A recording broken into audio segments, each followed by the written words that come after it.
Salamat po sa Panginoon sa buhay ng bisita. Alam po, ready ng heart natin para makinig.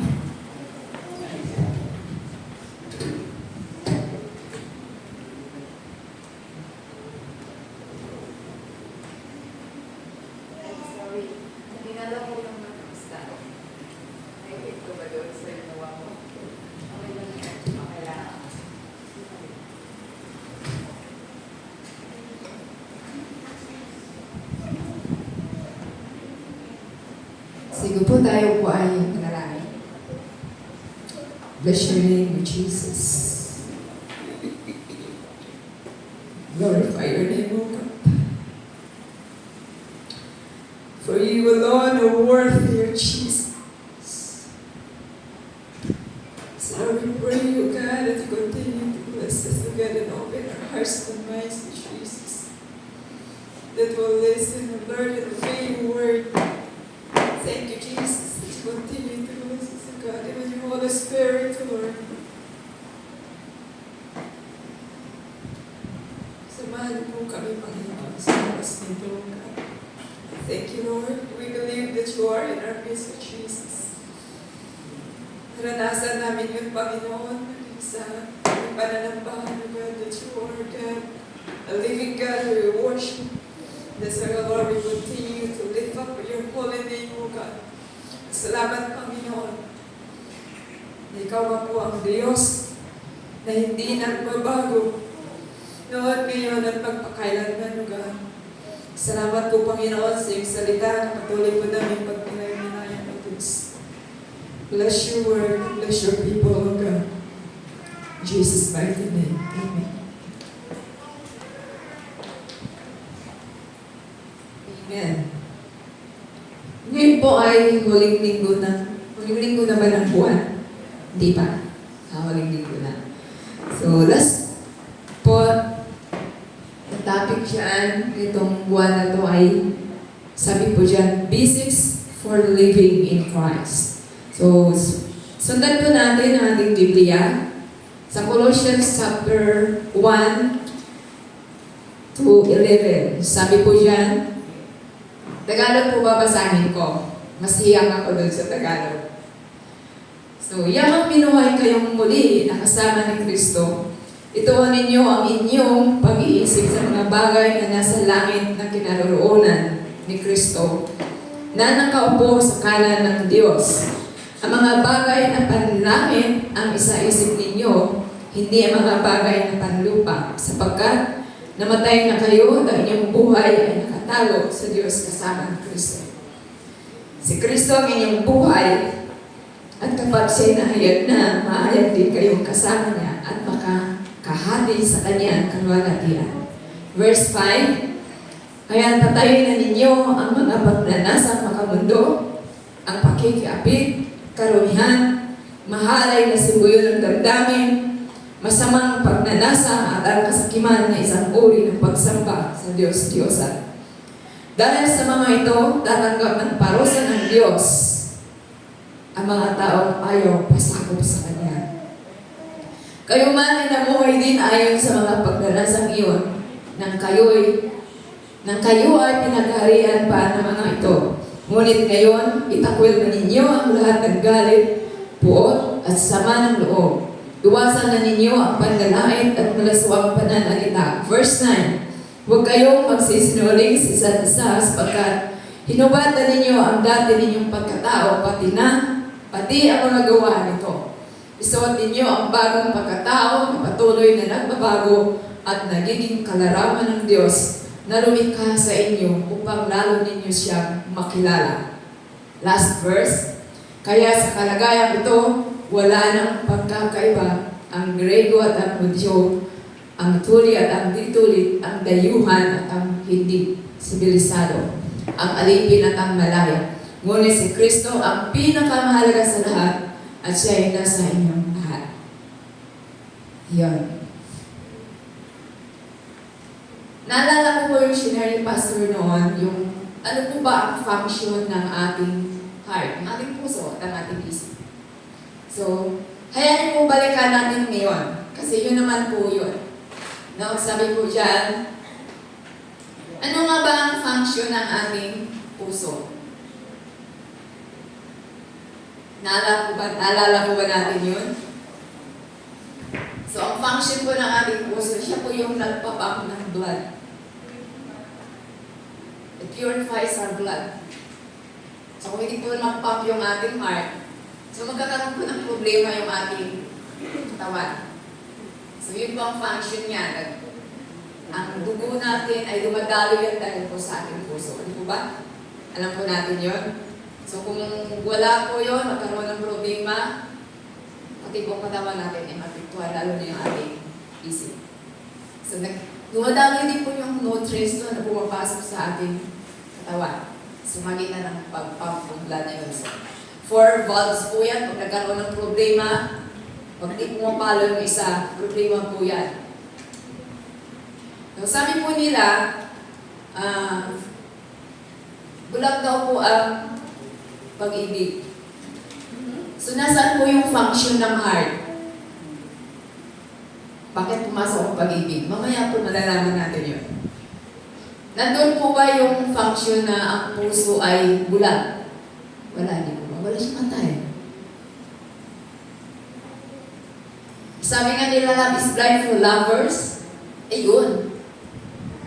Yung palang lovers ang hindi nakakita, hindi yung puso. Yan. So, ang isip naman po natin, ano naman po ang function? Sino po ba dito ang ano? Si Teacher Justin, wala siya. Pero alam natin yun. Ano naman po ang function ng ating isip? So, yung utak natin, ano yan? Sa lahat ng organ ng ating katawan, yun po yung napakakomplikado. Kasi ang sabi po doon, yung ating pong isip ay, siyempre importante po siya.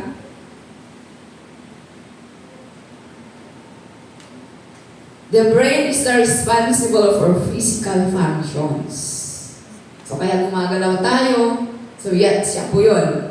While the man is responsible for abstract thought and emotion.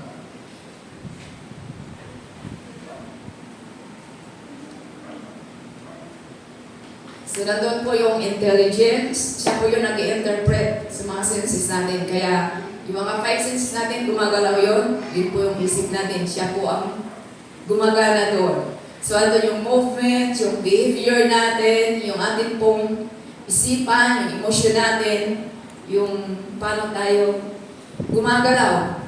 Nakakahipo tayo, yung ating paningin, yung ating hininga, yung temperature natin, kung tayo ay nagugutom. Lahat po ng process noon, ang nag-regulates po noon yung ating isipan. So, ibig po sabihin, yung nervous system natin, siya pong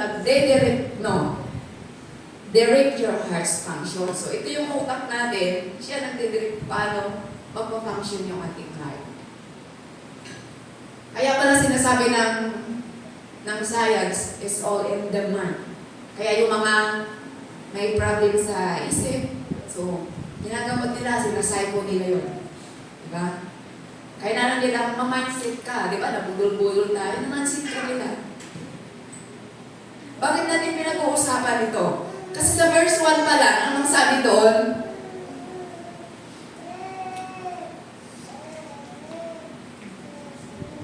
Set your heart on things above. And verse 2, set your minds on things above. So, heart and minds. Kailangan po natin iset yun. Okay lang sana kung gadgets yun, napakadali, di po ba? Kiklik mo lang yung settings, ang dali iset. Yung kayang isipan natin, kaya po ba natin iset ngayon mismo na nakikinig talaga kayo sa sinasabi ko? Kaya po ba? May narinig akong hindi. Tama po yun. Kasi, ang ating pong isipan ay mabilis po yan magbago. Ang bilis niya. Meron kaming office mate na ang bilis niya, ang bilis din ng kamay niya. Ang bilis talaga.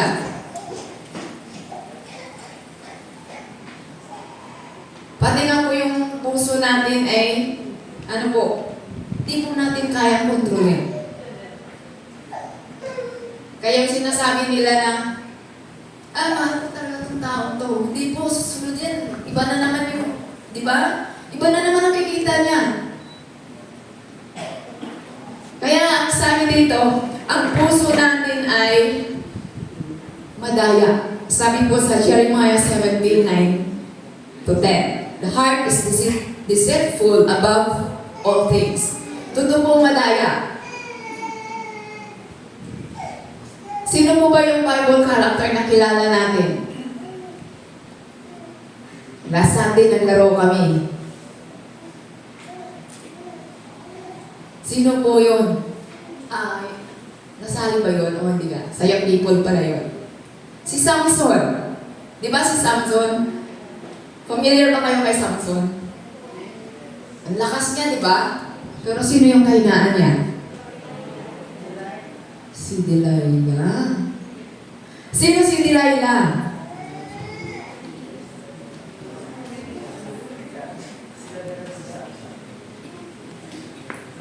Magandang babae. Si Samson, anak ng Diyos, di mo ba? Sino nakaalam si Samson ay anak ng Diyos? Galing sa lahi ni tribe ni Dan. 12 tribes po yun. So si Dan, doon ang galing si Samson. Ang lakas niya. Alam po ba natin, ginamit siya ng Diyos para kalabanin ang Palestine? For 20 years, ano po siya? Warrior sa judge. Ginamit siya ng Diyos sa magitan ng kanyang lakas. Lakas niya talaga. Ano sekreto niya? Ang haba ng buhok niya, hindi talaga siya dapat magpagupit. Pero, nadaya po siya ni Delilah. Nadaya siya ni Delilah. Kasi ang ganda ni Delilah eh. Si Delilah ba kalahi niya? Hindi. Hindi niya kalahi si Delilah. Pero, na-mindset siya ni Delilah kasi mahal niya eh. Nasaan na yung pagiging Kristiyano niya? Nasaan na yung set your mind and hearts on things about? Wala na. Ibinigay na niya. Sinabi na niya kay Delilah kung ano sikreto niya. Kaya nung natulog siya, tinalian na siya at inupitan yung kanyang buhok. Wala na yung kanyang kapangyarihan na napakalakas niya. So natalo siya. Tinalian siya, nabulag siya, ganun katindi. Tayo pagka na-mindset na tayo, hindi na natin makikita ang katotohanan. Naging bihat siya. Sino pa ang Bible character na kilala natin? Napakagaling niya. Ang talino niya. Sino po yun?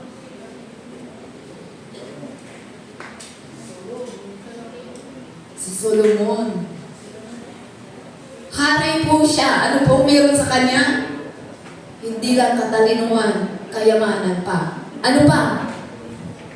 Dami niyang asawa.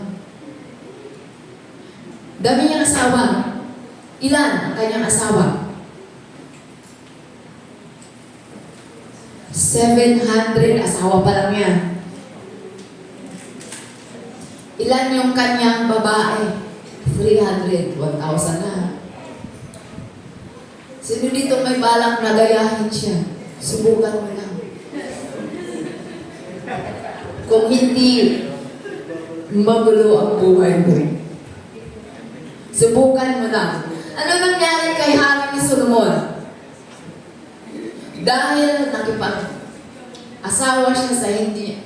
Ang ganda ng mga asawa niya, prinsesa yun eh. Yung 700 na yun, wala yung ganda natin. Diba? Yung 700 na yun, ang ganda nun, prinsesa. Pero ano ang nagiging resulta nun? Yun yung nagbulit sa kanya sa kasamaan. Anong ginawa ni Haring Solomon? Panahon ng kanyang tatay, si Haring David. Di ba, warrior din yung kanyang tatay. Talagang tinalo niya ang lahat ng mga kalaban. Pati yung mga itinayo nilang mga rebulto, mga muog, mga templo, templo. Sinira niya rin David yun, pero ang ginawa ni Solomon, itinayo niya. Tama, mali. Mali. Dahil doon sa pakikipagrelasyon niya.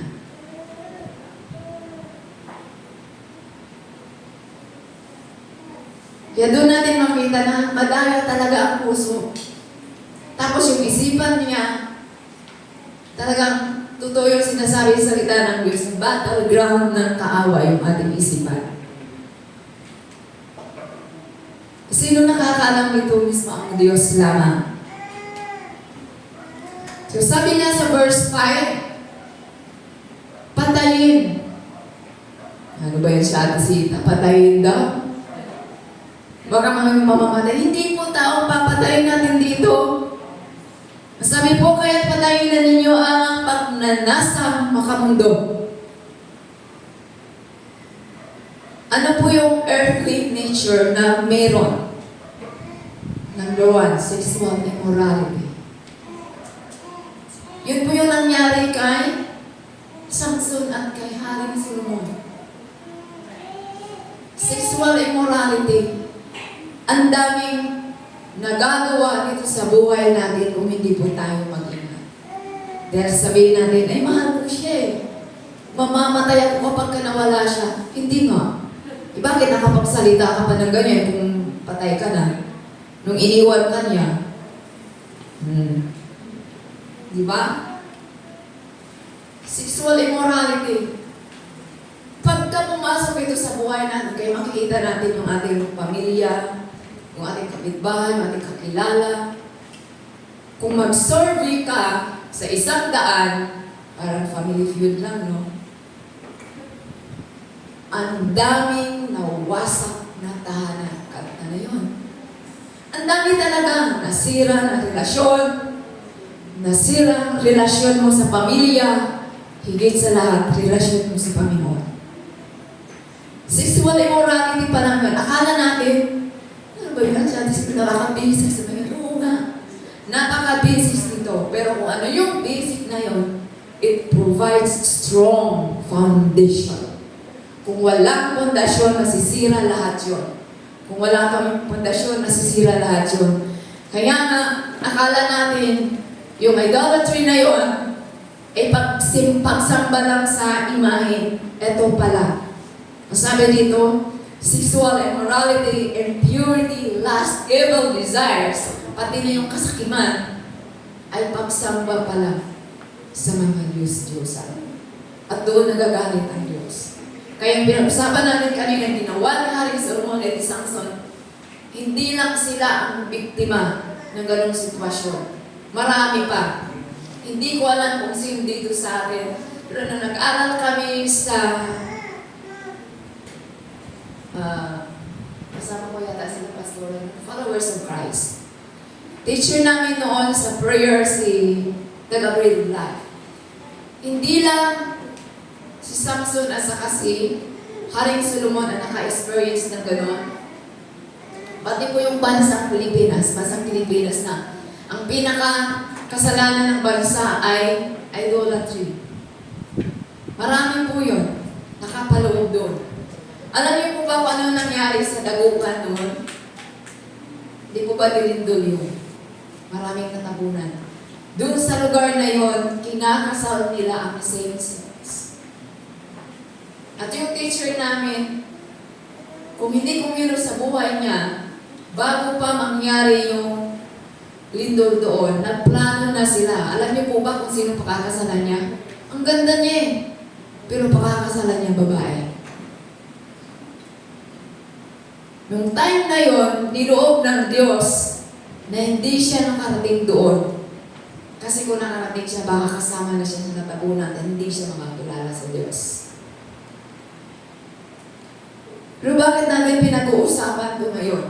Di ba dapat, nung mga nakaraang linggo ay napag-usapan na natin ang maturity, dapat lumago na tayo.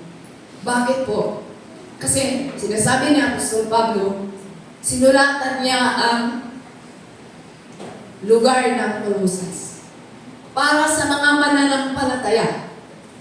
Lahat po ba tayo ay mananampalataya na. Amen. Bakit natin pinag-uusapan ito? Dahil hindi limit sa atin kaalaman. Tayo mismo ay minsan biktima ng ganito. Hindi man natin nasasabi sa ating pamilya, kay pastor, sa ating D-group leader. Bakit? Baka naman pwede natin sabihin sa Diyos.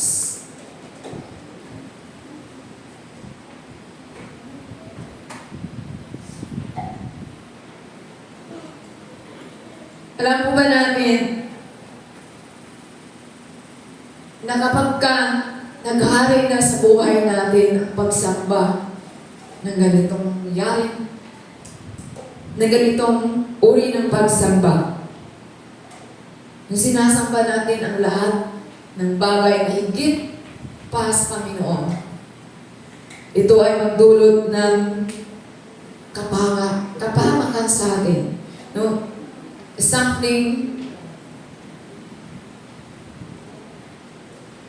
The worship of someone or something other than God is the root of all sin. Doon nagugat lahat. Alam niyo po ba kung ano nangyari? Yung pinag-aawayan noon ni Samson at ang mga Pilistine sa lugar ng Gaza, nangyari din ngayon. Noon pa man, nagyera na sila, ang pinakaugat pala ay kasalanan. Hanggang ngayon, hindi matapos-tapos yun.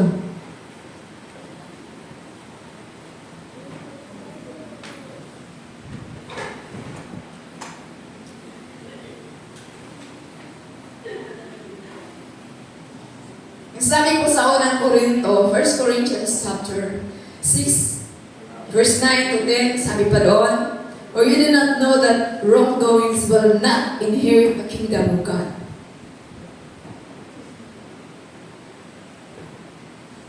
Hindi po tayo makakapasok sa kaharian ng Diyos.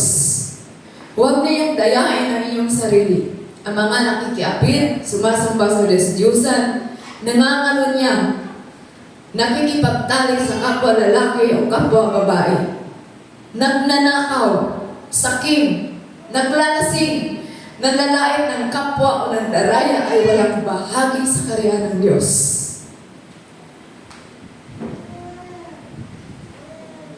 So ito po yung mga bagay na kailangan mawala na sa atin. Mamatay na. Kaya nga patayin. Mawalan na tayo ng gana sa ganitong mga bagay.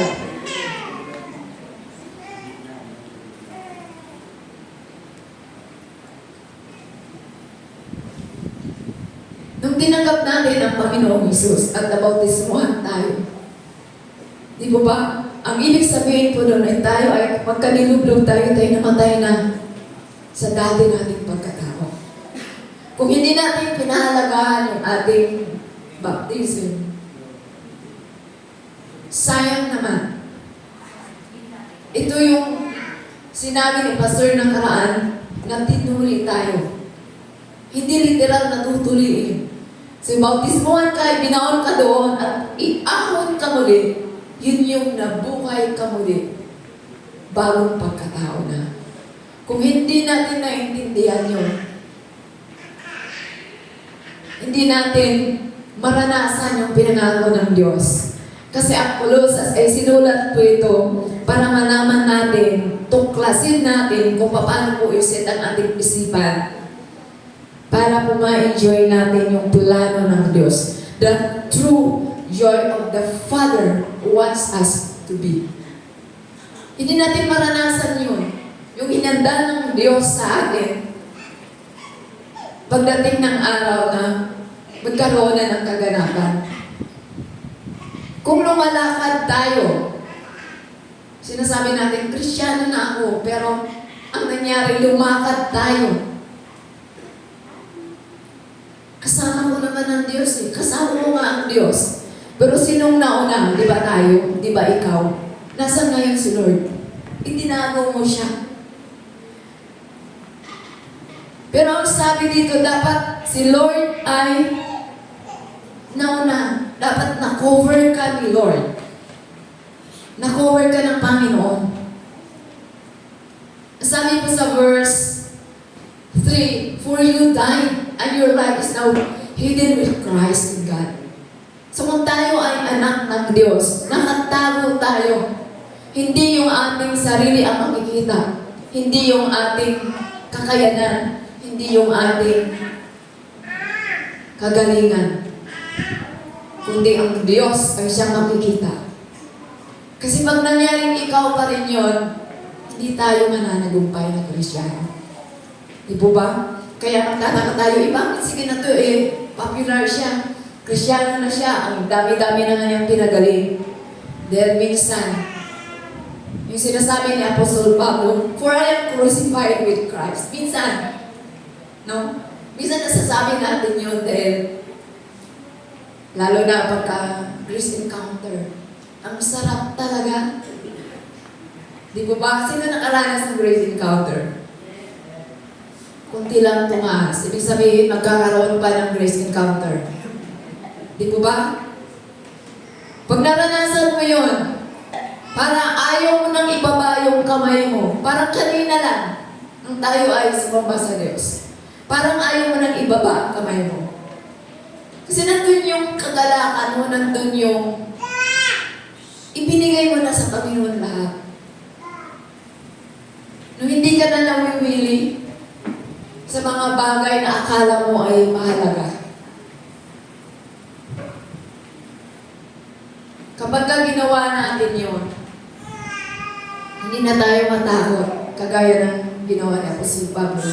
Ang dami niyang naranasan, pero hindi siya natakot. Naniwala siya sa Diyos, na siya ay makapagpatuloy sa kanyang paglilingkod. Dahil alam niya, ang Diyos, na siya kasama niya at namumuna sa kanya.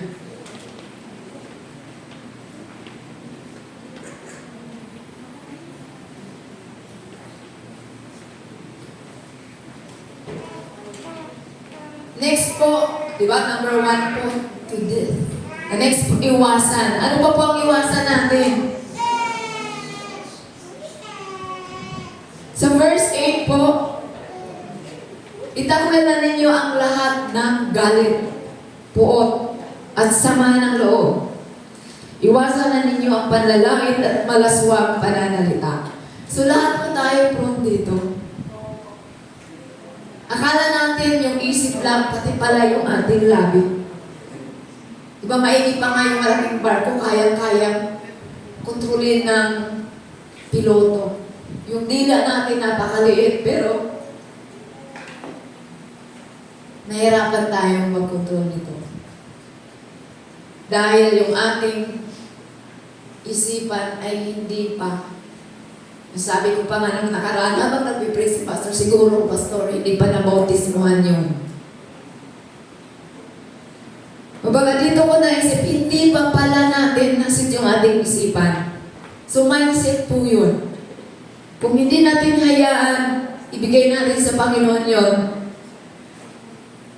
mahirapan tayo makapagpatuloy. Lagi tayong bumabalik sa step 1. Lagi na lang tayong step 1.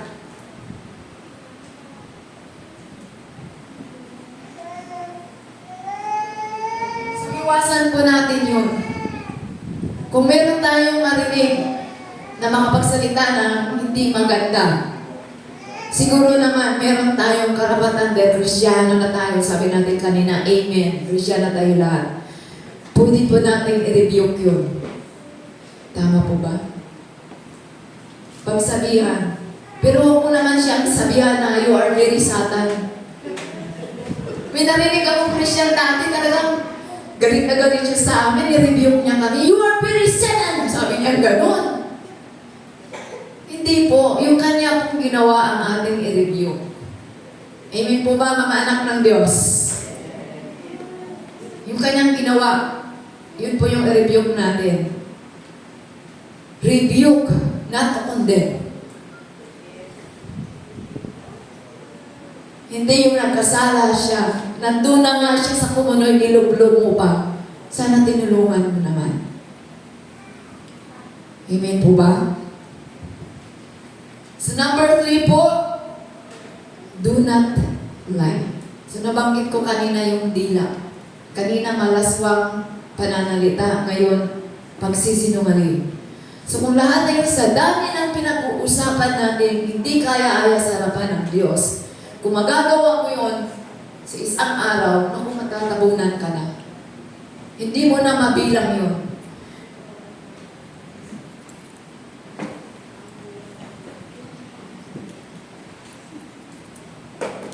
Do not lie. Kaya Ate Sita, ano lang naman yun eh, konti lang naman. Maliit po yun pag kasalanan. Kasalanan pa rin.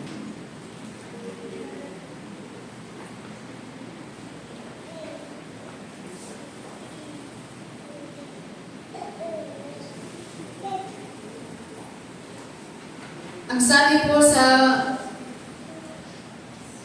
Revelation verse 22:15, maiiwan sa labas ang masasamang tao, mga mangkukulam, mga immoral, mga mamatay tao, mga sumasamba sa mga Diyos-Diyosan, at ang lahat ng nabubuhay sa kasinungalingan. So nasaan po doon yung maliit lang na kasinungalingan? Wala. Kasinungalingan talaga. So lahat po yan ay suko natin sa Panginoon. Huwag na po nating antayin na mahuli ang lahat. Kasi ang sabi nga, ano po ang sabi? Sa verse 6, tatanggap ng parusa ang mga taong ayaw pasakop sa Diyos.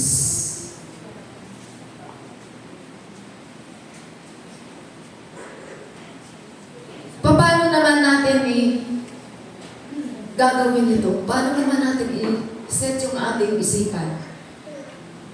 Sa tingin natin, napakahirap po siya. Pero ang sabi po sa salita ng Diyos, sa verse 10. So tingnan po natin. Ano po ang sabi sa verse 10? Isuot ninyo ang bagong pagkatao na patuloy na babago ng ating at nagiging kalarawan ng Diyos. So isuot po natin. Paano po natin isuot yun?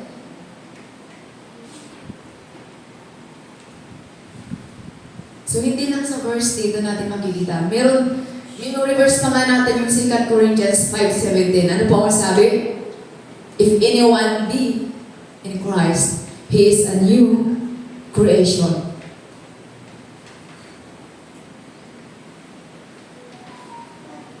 Isuot yung bagong pagkatao. Paano mo isuot yun? Yung kagaya ng damit? Hindi po. Salita ng Diyos. So, ni-required po tayo na basahin ang salita ng Diyos araw-araw.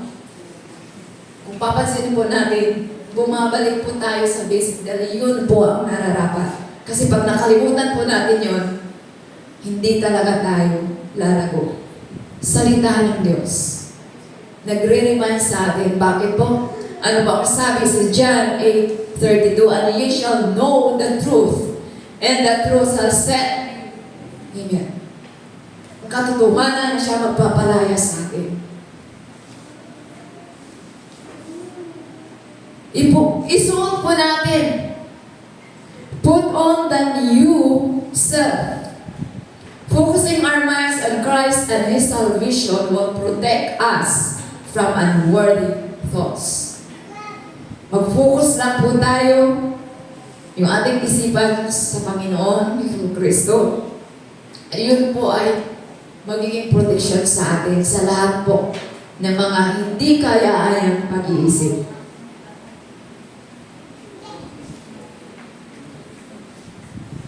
Ano ba po? Prayer. Hindi po nawawala. Kung tutungayan natin mga sinulat ni Apostol Pablo, lagi po niyang sinasabing, manalangin ng walang pagid. Ipanalangin niyo ako. Ipanalangin niyo kami. Lagi po niyang sinasabi yun. Sa magitan po ng panalangin, tayo ay makakalaya doon sa pagkagapos.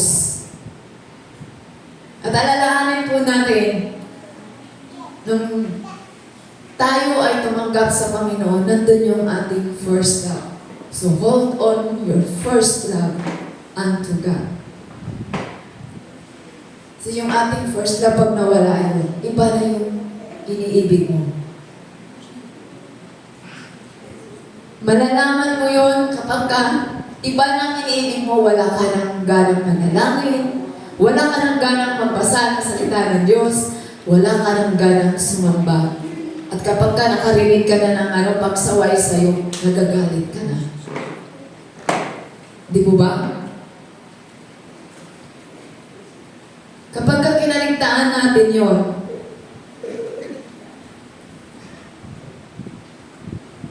malamang-lamang,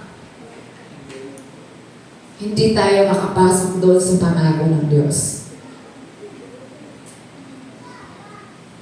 Pero kapag tayo ay naging masunurin at hayaan natin na ang Diyos siya mag-control sa ating buhay, sa ating isipan, then ito yung nagmamando sa ating buong pagkatao.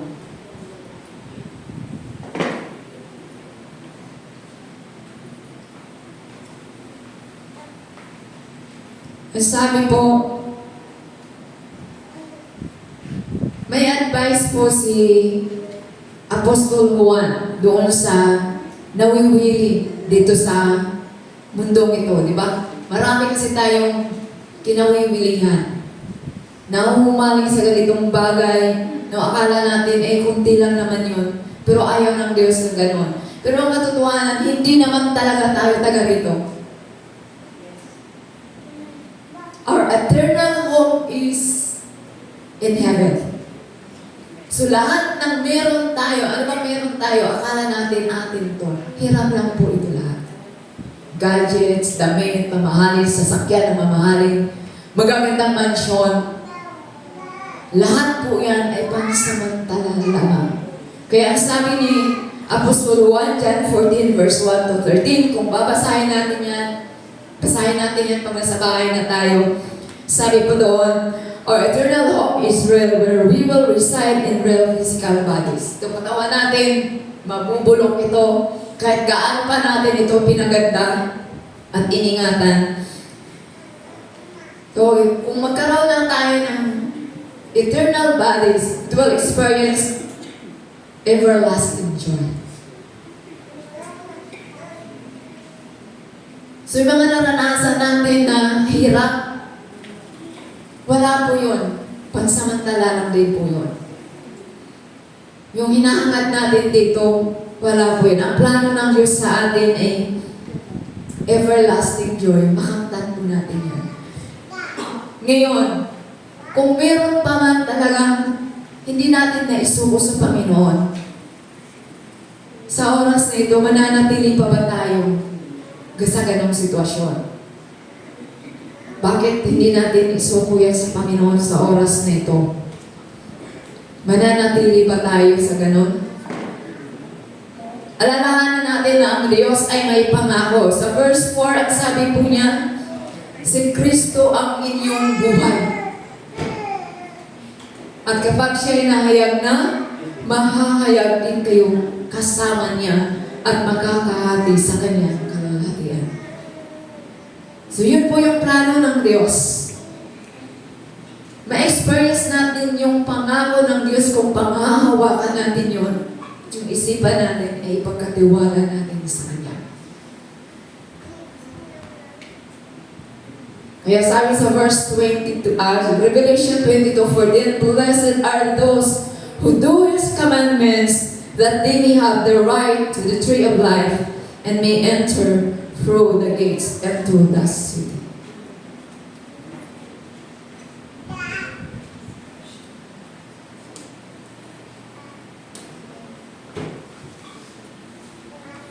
Mapalad po tayo kung ang pinakananais natin ay yung nais ng Diyos. Sa totoo lang, itong buong linggo na to, hindi ko alam kung makakatayo nagtatayo ako ngayon dahil sobrang nahihilo talaga ako. Pero salamat sa Diyos. Kasi siya ang pumilos nagkaroon ng kagalingan. Kaya sa trabaho namin, talagang tinambakan ako ng 2 bundle, hindi lang maliliit na bundle. Kaya sabi ko, eto na. Sinasabing salita ng Diyos, set your mind on things above. Ano nga ba yung sinasabi dito na ano bang meron sa langit? May inanda ng Diyos sa atin.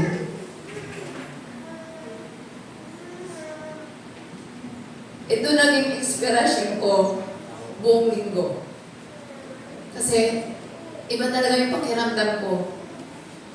Sabi ng landlady ko, sabi niya, nakita daw niya ako sa panaginip na natumba. Kasi ako lang mag-isa sa bahay. 4 days ako lang mag-isa. Tapos, natulog ako. Narinig kong tinawag niya ako, pero wala naman siya sa bahay. Twice po yun. Habang kinukwento niya yon, sabi niya, Sita, kinikilabutan ako. Ako naman hindi ko sinasabi sa kanya na ang dito ko. Talagang kinilabutan din ako. Dahil hating gabi bumangon ako para tingnan kung nandiyan na siya. Wala po siya. Ako lang mag-isa sa bahay. Sabi niya, paano nangyaring narinig mo ako? Wala ako dito.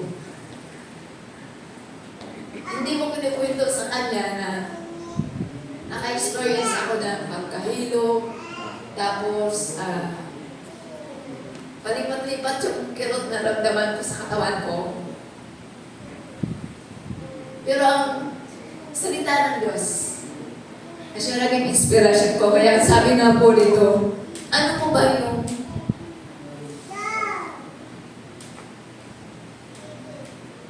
sinasabi ng salita ng Diyos, mga bagay na makalamit. Yun po yung the pure knowledge of God and the nature of true righteousness. Yung kabanalan at katuwiran ng Diyos na makikita mo na mga anghel sa langit ay akyat panaog sila, akyat baba sila na magpupuri sa Diyos na dakila. Alam po ninyo, na-share ko na po sa mga kasama ko sa office, siguro sa ibang sa kadate group ko. Ilang beses na po na munti ka na po ako mawala ng buhay. Yung madalas ako may matay na ako na mag-isa. Bukod doon, nung maliit pa ako, nalunod na ako. Pero, nandito ako sa harapan ninyo. Dahil, sabi ko nga kanina nung tinanong ako ni Miss, Ate Sita, ikaw ba magsalita? Sabi ko, parang ganun. Parang nagtiwala si Pastor sa akin na ako magsalita ngayong umaga. So, salamat sa Panginoon dahil nauna man ang aming parents pero nakakilala sila sa Diyos. Sakitin man ako noon, pero ang Diyos ay patuloy na kumikilos sa buhay ko. Kaya huwag po nating antayin na mahuli ang lahat. Surrender po natin sa Panginoon. Kung ano man yung mga bagay na nakagapos sa atin, dahil lang hindi tayo makapaglingkod sa Diyos. Surrender po natin yun sa Panginoon. Alam niyo po, habang nag-worship tayo kanina, patuloy na mungusap ang Panginoon sa akin. Na patuloy po tayo na maglingkod sa Diyos.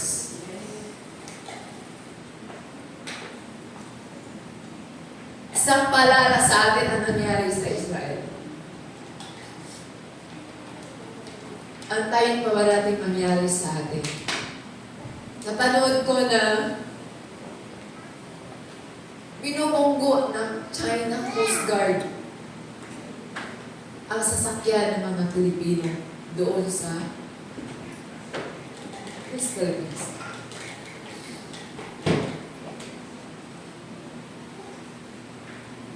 Marami pong instances na ang Panginoon ay nagpapaalala sa atin. Huwag na po tayong patumpik-tumpik pa. Patuloy na tayong maglingkod sa Diyos. Sa oras nito, bakit hindi tayo lumapit sa Panginoon? Nandun ka man sa lugar na lumalangoy ka sa kasalanan, malulunod ka na, kumapit ka sa Diyos. Kumapit ka sa Diyos na siya lamang may kapangyarihan na baguhin ka. Kung nagdadalawang isip ka na ang mga bisyo mo na minamahal mo, bakit hindi mo isurrender yan ngayon sa Panginoon? Huwag mo nang antayin pa na magalit ang Diyos. Isipin mo, ang Diyos ay mapagmahal, kaya binigyan ka pa niya ng chance sa oras na ito. Kumapit ka sa Diyos. Lumapit ka sa Diyos. Siya ay nakakarinig sa atin. Siya ay nakatumahay sa atin. Huwag na nating antayin pa. Sabi nga sa salita ng Diyos, ngayon ang araw ng kaligtasan. Kung matagal mo nang tinanggap ang Diyos, kung hindi mo nararamdaman na ikaw ay lumago, bakit hindi mo isuko ngayon sa Panginoon? Ang lahat ng bagay ngayon na nakagapos sa iyo, hayaan mo na ikaw ay tuluyan ng malaya para ikaw ay makapaglingkod sa Diyos. Upang ang Diyos ay may mag-glorify sa buhay. Purihin ang Panginoon.